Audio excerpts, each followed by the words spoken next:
Hello, everyone. I'm Mike.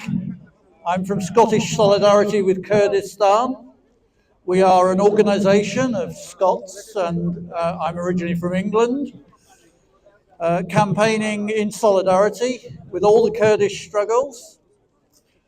Recently, we organised a protest at the Scottish Parliament last Thursday to object to the invitation from the First Minister of Scotland, Humza Yousaf, to Erdogan, the president and murderer of Kurds in Turkey. We're strongly opposed to this invitation and will be campaigning for it to be rescinded. We will also be campaigning next month on the 25th anniversary of the incarceration of Öcalan, leader of the PKK, by Turkey from